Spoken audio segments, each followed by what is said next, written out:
the writer saying this is the story.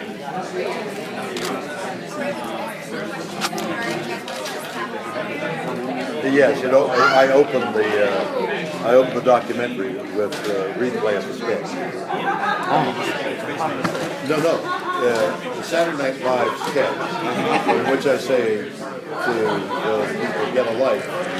That resonated in places, and then I wrote a book on which I thought, who goes to Comic-Con, who goes to Star Trek convention? And I sought to do interviews, to do my due diligence about who comes to Comic-Con, what characters and why. And I came to the conclusion in the book that they were there to see each other, renew friendships, and have fun. That was the conclusion of the book. But when I asked myself the question again and did a documentary about it, I arrived at a far different, much deeper conclusion based on sociology and based on mythology. And there is a far deeper, mystical, mysterious, sociological reason for people coming to Comic-Con and dressing up by the way they do. It's far deeper than people who are looking askance, whether at this table or back east of television. What are they doing in San Diego, those fools? That's not it at all. The nerd. But it's far deeper than that. And that's what I hope to. The geek shall inherit the earth. There you are. And it's the word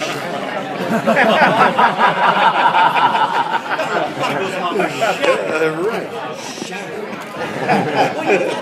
Might is a word. Geeks might inherit. Or you're a geek. I need a definition of geek. Someone who loves and is not afraid to say, I love pop culture, I love this genre, that genre. You have a lot of this like that. But you have an illustrious career. You even got kind of your start early when you into Twilight Zone. I've always wanted to know how was it to work with Rod Serling and be a part of something that was so ahead of its time. Well, that's hindsight. At that moment, everybody was struggling to make a living, including Rod Serling. Nobody knew. Nobody knows that those things happen. I'm reading a book that's about 10 years old about how everything exists in a critical state. It's just waiting to be tipped over by some occasion. And it can be a minor occasion that tips it slightly, or it can be a minor occasion that tips it and makes an avalanche. What starts an avalanche, in effect? One snowflake is just one thing too many, and an avalanche starts. But there are many minor avalanches. What starts something that is groundbreaking? So did Serling, at that moment, he was just making the show, did he tip the balance so that everybody now looks back at that show and says, that was the defining moment? I think that's what happened. Star Trek the same way. Did Star Trek come at the precise right moment when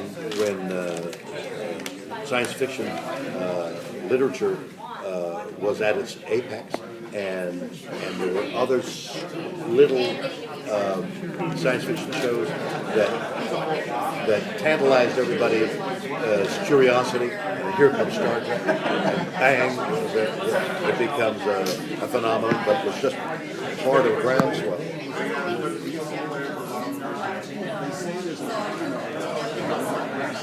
There's a what? There's a renaissance in art in Berlin right now, also in Brooklyn. Are you saying that here there's not enough history?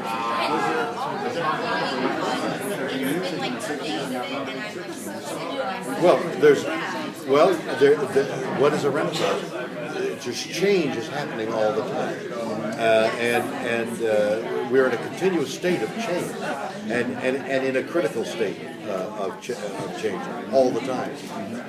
Most change, like earthquake faults, I'm quoting the book, move along these lines, and slowly the tension is there until there's a sudden release, and that's the earthquake. And that happens in every phase of human activity, history particularly.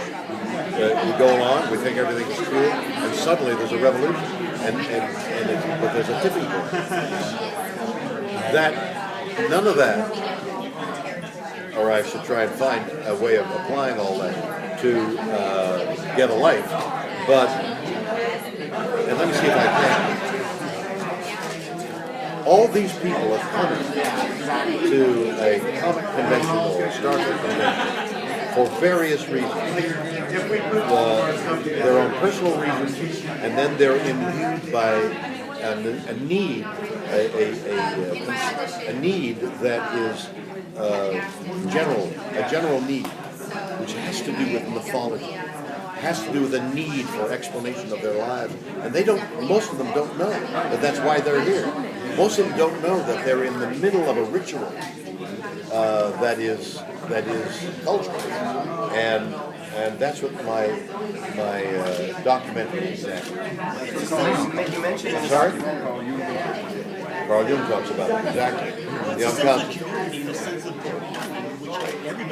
That's exactly right. It's a sense of community. That's one of the aspects of Comic-Con, is a sense of community. You go out on the streets. I've been driving to these interviews, and did you spit in that at all?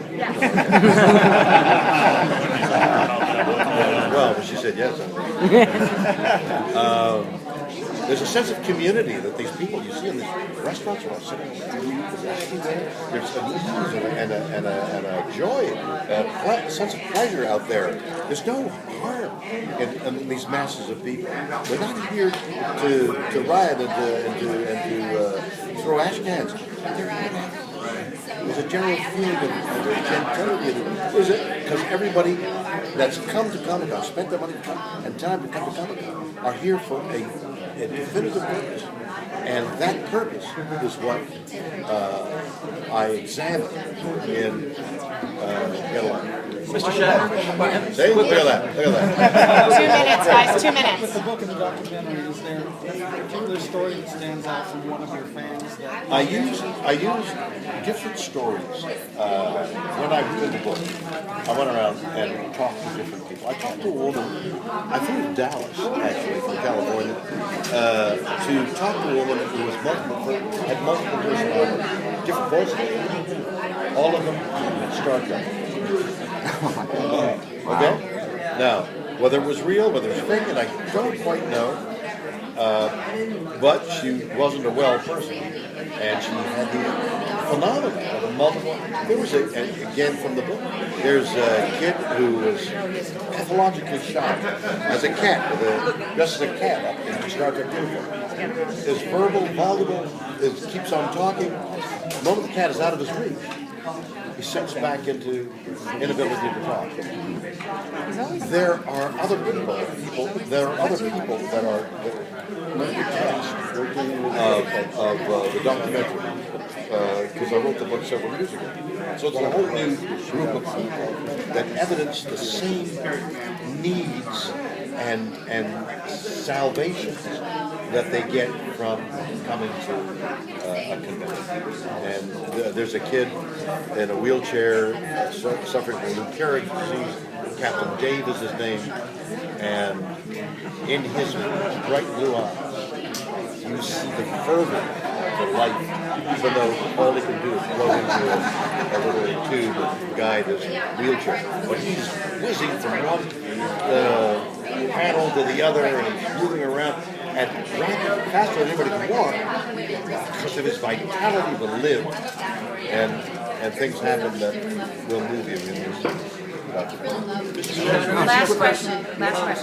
In your documentary, Get a Life, you aptly point out that people from all walks of life turn up at these conventions. Do you think that it's because of a longing people have for something out there, something that has not been fulfilled?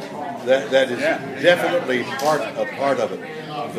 The science fiction has been spoken about as the search for God.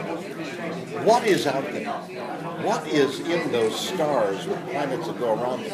The billions and billions of stars of more than likely more than one universe.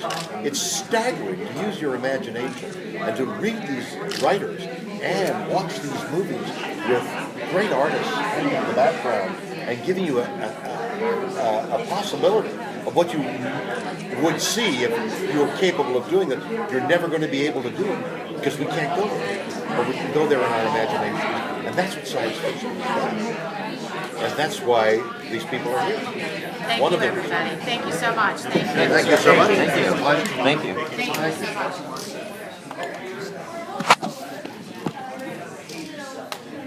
Exactly. That's exactly right. I'm going someplace next. Thank you very much. Thanks for that two-shot that you had of my host and William together on your iPad. Oh, no problem. That was perfect. Thank you so much. Wow, this is wonderful.